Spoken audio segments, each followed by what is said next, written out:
Denver police, once again, saying food trucks are contributing to violence in Lodo. After a series of shootings downtown and a promise by police to make that area safer, DPD is now kicking food trucks out of one of the busiest parts of town.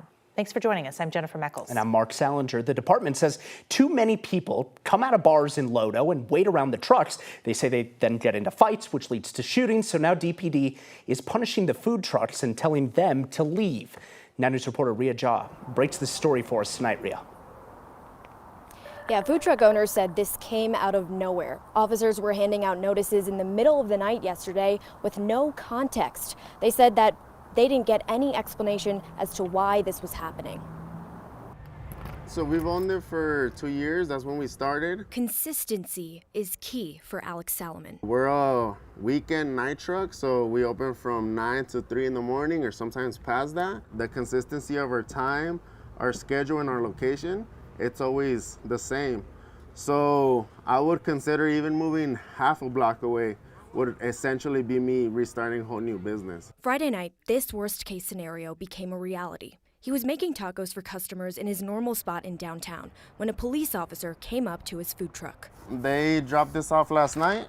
They walked off, no questions answered, no time to ask questions. It says food trucks will be prohibited from parking between 18th and 21st Streets on 4 of the busiest main streets in downtown, Thursdays through Sundays from 10 p.m. to 2 a.m. So essentially, this is cutting me completely off in the sense that I can't be here during those times. Effective next week, Thursday, September 5th. It was definitely something that nobody was expecting. I mean, obviously, if you get a notice, you have time to prepare. If you didn't prepare, well, that was that. But in this sense, we didn't even have that option. Alex estimates there are more than 30 food trucks in the exclusion zone. Just on this block, there's 6 trucks that park here. So, I mean, with that, that's 6 businesses. Every business has employees. So, I mean, just in this block, you're already affecting hundreds of people. Now, the consistency that Alex relied on for his livelihood could be gone in just a few days. I don't even know what restructuring we're gonna have to do to survive. DPD said this is a pilot program, so they're going to see how it goes and then decide how long it will stay in place from there. They did something similar to this back in 2022 after a downtown shooting. Food truck owners said they barely survived that and watched other food trucks shut down because of it. Reporting live in Denver, Ria Jha, 9 News. Tonight, police in California say San Francisco 49ers wide receiver Ricky Pearsall was shot in an attempted robbery. It happened around 4 o'clock in downtown San Francisco. Police say they responded to a report of a shooting and found 2 people who had been hurt after an altercation. One of those was Pearsall. The other was an attempted robber. Tonight, officials say that Pearsall is in stable condition and the suspect is in custody. It's going to be kind of nice throughout the rest of this Labor Day weekend. We saw another warm day across Denver. It should stay that way a little longer. Expect to feel the heat just cranking up all the way through Labor Day. Let's bring in Weather Impact Team Meteorologist Corey Reppenhagen now with a look at your holiday forecast. Yeah, you know, we're going to start September just like we finished August, hot, sunny, and dry. Take a look at the weather impact headlines here. We're tracking sunny holiday continues Sunday and Monday, warm and dry. We are looking at a little bit of some fire weather moving in towards our area, very close to threshold for tomorrow. So we will have that danger to talk about, but we are tracking a cold front that could cool us down by the middle of the week and possibly keep our temperatures below 80 degrees. We'll check that out in a minute, but look at your timeline for tomorrow. This is Sunday for you. Nothing but sunshine ahead with high temperature about 90 degrees. And here's the forecast high temperatures for the rest of the Front Range and the Eastern Plains. Everybody here is going to be relatively warmer than we are normal. I'll talk about more of this coming up in the forecast in just a minute. A missing hiker was found dead near a trailhead in Boulder County today. The sheriff's office says they found the 67-year-old man's body near the Middle Street Vrain trailhead about 1 o'clock this afternoon. He had been reported missing Thursday when he didn't come home from a hike. Search crews went out to look for him. Today, officials are investigating his death, but say it does not appear to be suspicious. The city of Aurora is contradicting itself on the extent of Venezuelan gang activity in the city.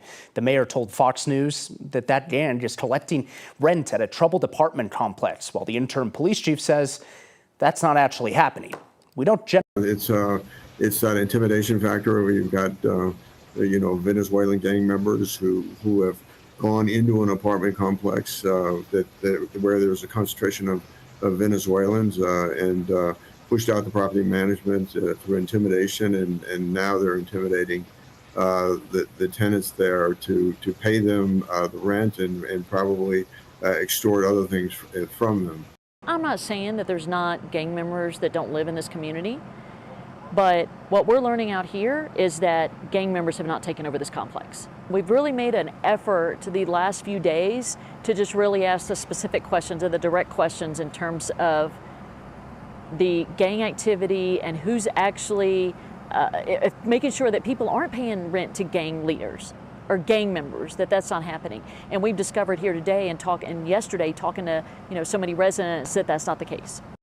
So that was a video news release issued by the Aurora Police Department. We don't generally air video news releases for ethical reasons.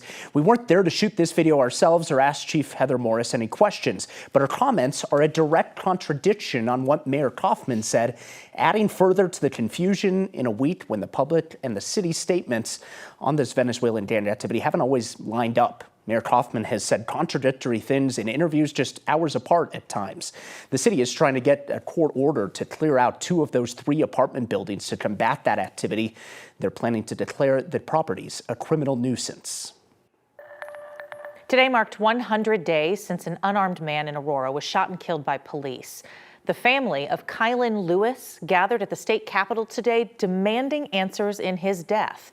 Lewis was unarmed, holding a cell phone when he was shot and killed by an Aurora police officer back in May. Police say they were trying to arrest him in connection to an attempted homicide case. Edited body camera video released by police continues to draw scrutiny from his family. They want to see the officer who shot Lewis be fired and charged. It took 8 seconds, and his last words were, "I ain't got nothing." We demand that the Aurora City Council, the Aurora City Manager, and those in Aurora hold their officers accountable. City council members say they have no power to bring charges to the officer who shot Lewis. An investigation is ongoing. Supporters of Colorado Republican Chairman Dave Williams gathered today and voted to keep him in power. Now, you may remember last week, a rival faction of Colorado Republicans held their own meeting and voted him out. The civil war inside the Colorado GOP is likely eventually to be settled by the Republican National Committee.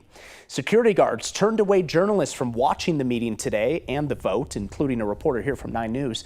Inside a church in Castle Rock, Williams made his pitch to remain in charge of a party that is in free fall right now, divided by his attacks on fellow Republicans, inability to raise money, and bigoted attacks on the LGBTQ community.